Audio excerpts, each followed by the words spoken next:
Welcome everybody to our post-race press conference here after the FIA Formula One Hungarian Grand Prix. As you can see, we are still awaiting our race winner Lando Norris, but we're going to kick on with second place Oscar Piastri and third place George Russell. Oscar, if we could come to you first, very well done. That was a fighting second place. What's your overriding emotion after what is your 12th podium of the year? Mixed, I would say.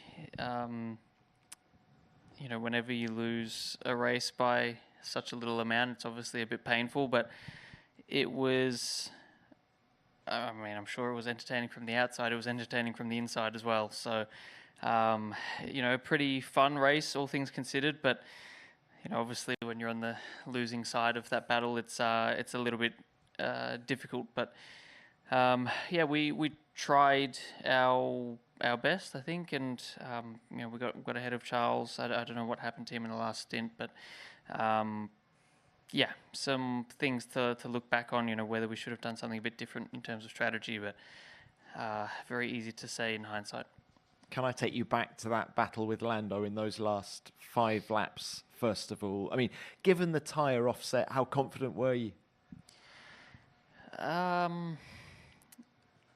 I was confident, but I knew it was going to be still incredibly tough because getting close to the car ahead is one thing, but trying to overtake is a completely different story. And I knew that I was catching him a lot when I had clean air, but as soon as I got close, it was incredibly tough to stay close enough, and there's so many corners in the middle sector that in some cases it almost feels like you do a better job in some corners and then you pay the price at the next one because you're even closer. So that made it very tough, and then with such long corners to end the lap, it really just kills any downforce you've got. So I knew that was going to be incredibly tough. Even if I had more laps, I'm not sure the result would have been any different, but certainly tried. How much did the lock-up into turn 1 sort of prevent you having another go? Not that much, I don't think. I was able to close the gap again pretty quickly for the last lap, but it's kind of like I said, getting to within 6 or 7 tenths was doable, but to then get even closer than that, I think I needed brand new softs on to be able to do much from that point. So it was always going to be tough when I got close, but you never want to not take an opportunity that you think is there in case another one never comes up. So I had to go for it, and in hindsight, obviously you can say maybe I should have waited another lap, but I'm, pretty convinced that even if I had have waited one more lap, it wouldn't have changed anything. Oscar, you said a moment ago some things you might have done differently. Do you wish you'd done a one-stop? Do you wish you hadn't tried to undercut Charles Leclerc? Can you just shed a bit of insight into that? I think we had to try and do something to beat Leclerc, because it wasn't obvious that we just had enough pace to blow past him and go and win that way. So we tried something. Was it the right thing in the end? I don't know.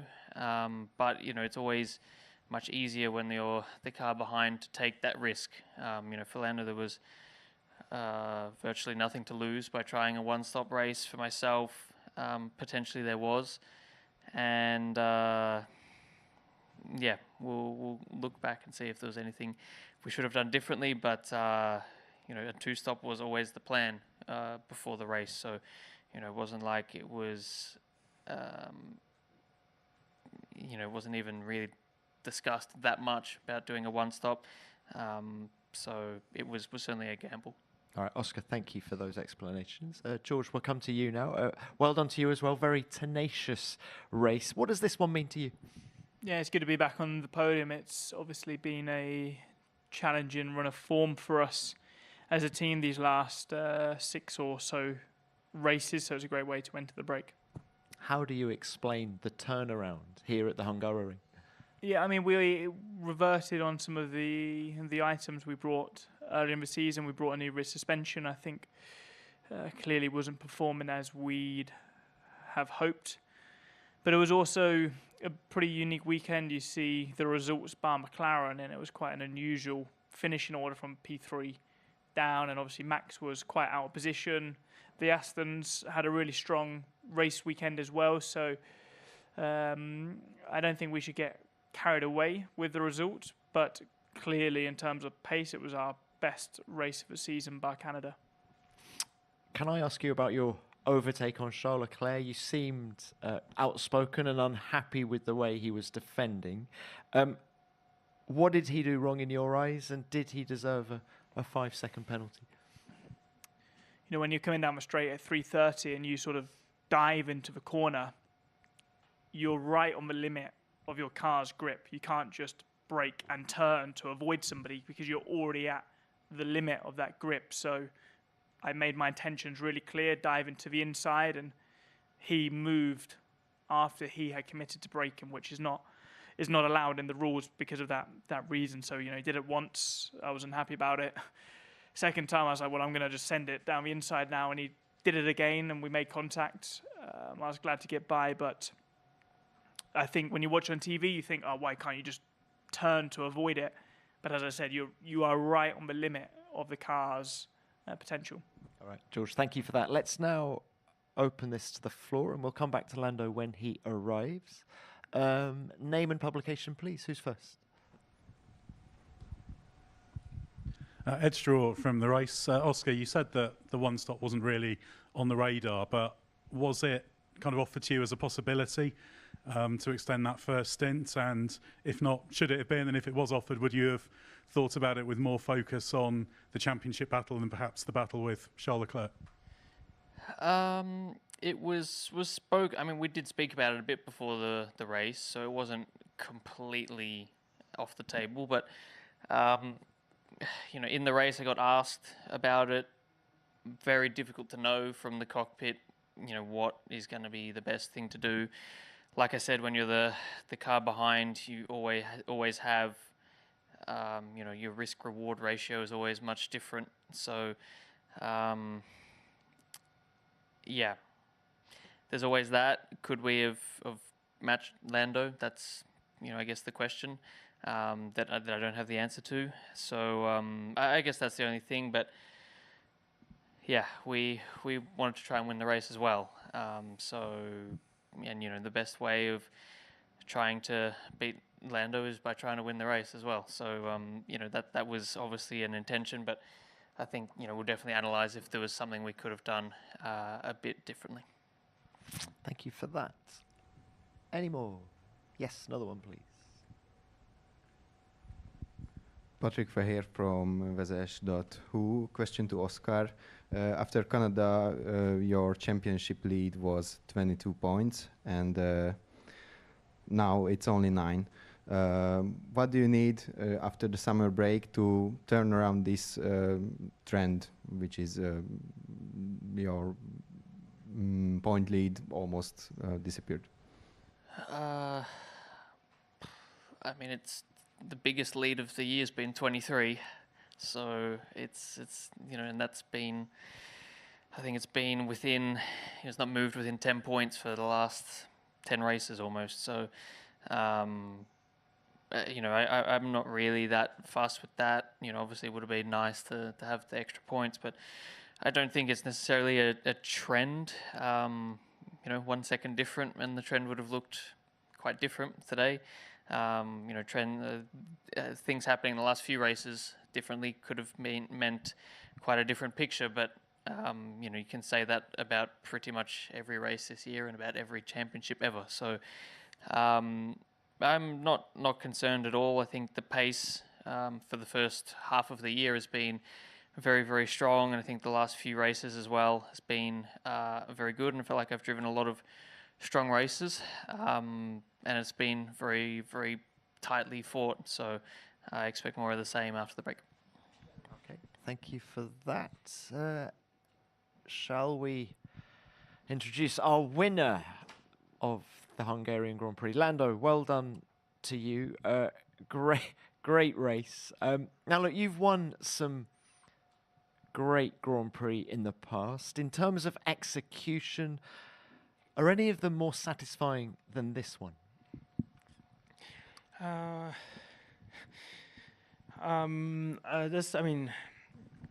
think it's one of the first ones I've won in probably this manner. I've not won many races, so I think most circumstances are still new. But I think it's the first one where doing a completely alternate strategy to most, giving myself that opportunity worked out. I think there's been some others where going long in the first stint, Miami, then getting the safety car, things like it's helped me from a luck side.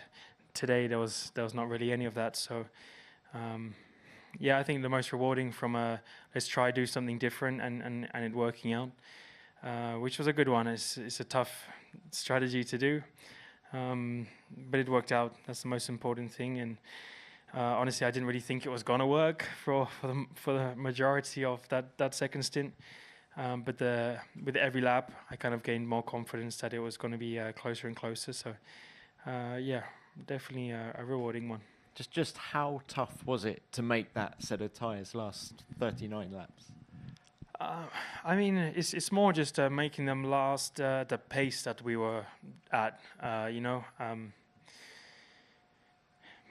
made the mediums last until lap 32 or something. So it wasn't a terrible thought that I could make the hards last until the end.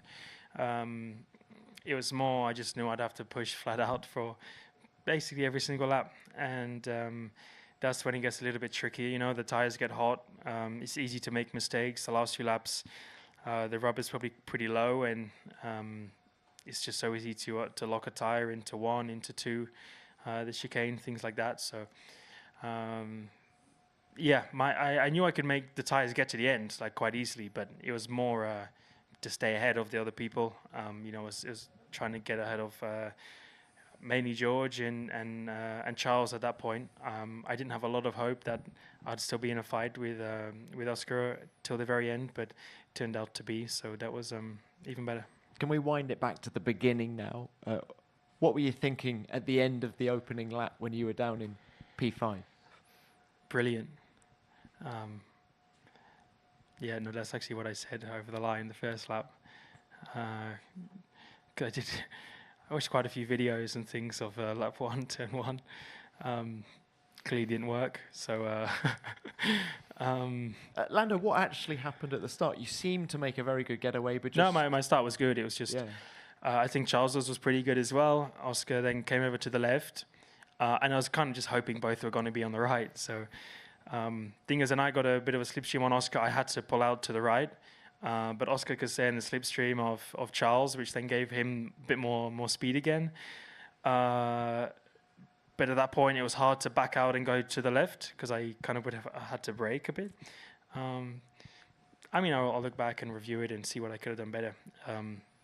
I feel like I was more just unlucky with how things panned out. I think if we were to do it again, most of the time things would turn out better than they did today. So I think it was just worst case scenario. But my start was good, and I have nothing to really complain about. So, all right, look, Lando, very well done. Let's go back to the floor now. Please remember to give your name and publication.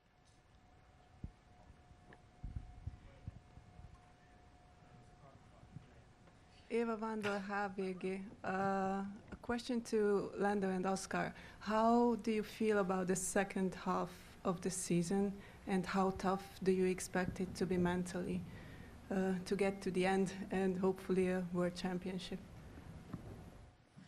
I think it's already tough, and it's going to continue to be tough. It's pretty small margins between us, and Oscar can answer in a sec, but I'm sure there's some things, or there's plenty of things I think I can do better on and improve on, and I'm sure he'll probably say a similar thing. So it's going to be a good and tough battle, probably till the end. It takes a lot out of you, trying to focus so much for every single session. race, everything. So it's going to be a long second half of the season, I'm sure, but at the same time, I'm looking forward to a nice break, a bit of time to detach, and at the same time, trying to come back even better, because there are those things I need to improve on and want to improve on. I'm not giving myself the best opportunities, even though the results have looked great. I'm not making my life very easy for myself at the minute. So, if I can work on those things, then I'll be in a better place. Very much the same. I think it's going to be a tough second half of the year. It has been tough already, and the margins are very fine. So I think it's going to be great watching. All right. Next, please. Zsolt Godinaya from Világ.hu. Oscar, last year you said that you would like to improve your qualifying performance for this year. Are you satisfied with the progress you have made, and what do you think, which areas should you improve more in order to beat Lando in the championship this year? I've been happy with qualifying this year. It's still not been perfect, but it's certainly been a good improvement from last year. And I don't really feel like there's kind of one area that's lacking. I think I felt the same last year. It's just that I never got it all together on the same weekend very often. So this year I felt much more like that. And it's just going to be about trying to do that every weekend to the end of the year. So that's going to be the key. Next, please. Lawrence Simpson, ESPN. Question for Lando at the back. Andrea just said that going into the race, McLaren weren't sure if a one-stop would even work, even get to the end of the race. So at what point in that race did you actually start to think, hang on, this is on if I manage it in the right way? When Will asked me, what do you think of the one-stop? I think at that point I was already 7 seconds behind Oscar and 8 or 9 behind Charles. So not that I thought my race was over, but I was pretty slim that I was going to be able to at least fight from there, even on a perfect 2-stop strategy. So, my expectations were not high, but it was more, I was more banking on a safety car or a VSC or something, a little bit of something to bring me back into the race. But I didn't have any of that. In the end, I guess it didn't matter. But, I think... I can't remember if it was just before George boxed or just after that Will said, what do we think of a one-stop? And I said, let's do it. Like I said, my confidence wasn't the highest, but it was my best chance of trying to do something. And it turned out to probably be a little bit trickier because it actually allowed me to fight until the very end for the win. So, not sure it was still like what felt like the best strategy, but I think with how difficult overtaking was and things, that it turned out to be pretty good. Okay, thanks for that. We'll do one more. Simen Nesagen from Park Fermé, Norway. Charles Leclerc said before this weekend that you McLaren guys are going to be the only one who are having fun the rest of the season. But do you expect one of the other teams to catch up maybe after the break, or will we see you dominate like Red Bull did in 23 and 22? No, I hope we dominate. I hope the same thing, but I think we will have competition at certain points through the year. I think I don't know what happened to Charles in the second half of the race, but clearly something happened because he looked quite quick for the first half. So I think there's some tracks that other teams have historically been quite quick at, and we'll wait and see if that's the same this year. All right, Oscar, thank you very much. Thanks to all three of you. Very well done. Enjoy the